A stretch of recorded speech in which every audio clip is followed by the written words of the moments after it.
Apa itu manajemen? Manajemen adalah suatu kemampuan atau keterampilan membimbing, mengawasi, dan memperlakukan atau mengurus sesuatu dengan seksama untuk mencapai tujuan yang telah ditetapkan. Dalam sudut pandang Islam, manajemen diistilahkan dengan menggunakan kata at-tadbir, pengaturan. Teori manajemen dalam konsep Islam. Dalam konteks Islam, manajemen memiliki unsur-unsur yang tidak jauh berbeda dengan konsep manajemen secara umum. Hal ini telah tertuang dalam Al-Quran dan hadis sebagai falsafah hidup umat Islam. Teori manajemen dalam Islam bersifat universal dan komprehensif dan memiliki karakteristik sebagai berikut. Pertama, manajemen dan masyarakat memiliki hubungan yang sangat erat yang dipenuhi dengan nilai, etika, akhlak, dan keyakinan yang bersumber dari Islam. Yang kedua, teori manajemen Islam menyelesaikan antara persoalan kekuasaan dalam manajemen. Tidak ada perbedaan antara pemimpin dan karyawan. Yang ketiga, pegawai dan karyawan menjalankan pekerjaan mereka dengan keikhlasan dan semangat profesionalisme.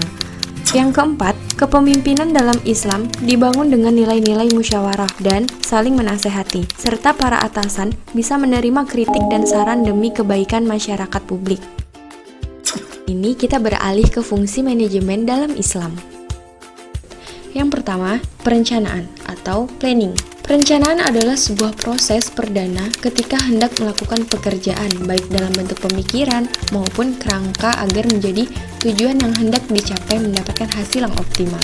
Fungsi perencanaan antara lain untuk menetapkan arah dan strategi serta titik awal kegiatan. Ayat Al-Quran yang terkait dengan fungsi perencanaan adalah أعوذ بالله من الشيطان الرجيم يا أيها الذين آمنوا اتقوا الله ولتنظر نفس ما قدمت لغد واتقوا الله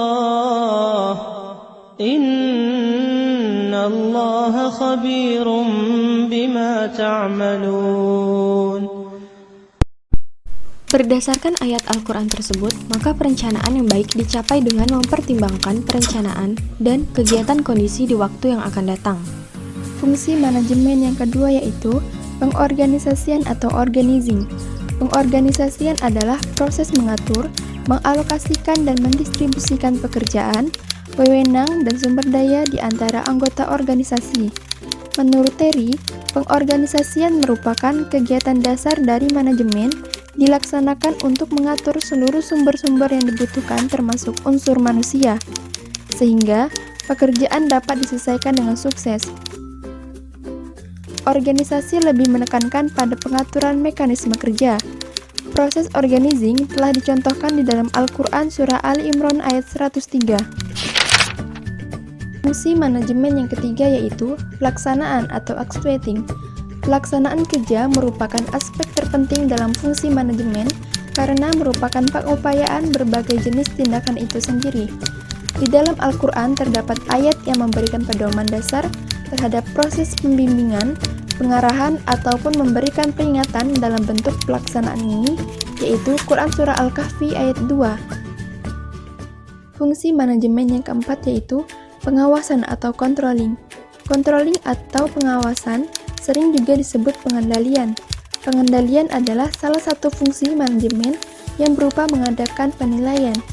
Pengawasan adalah salah satu fungsi dalam manajemen untuk menjamin agar pelaksanaan kerja berjalan sesuai dengan standar yang telah ditetapkan dalam perencanaan.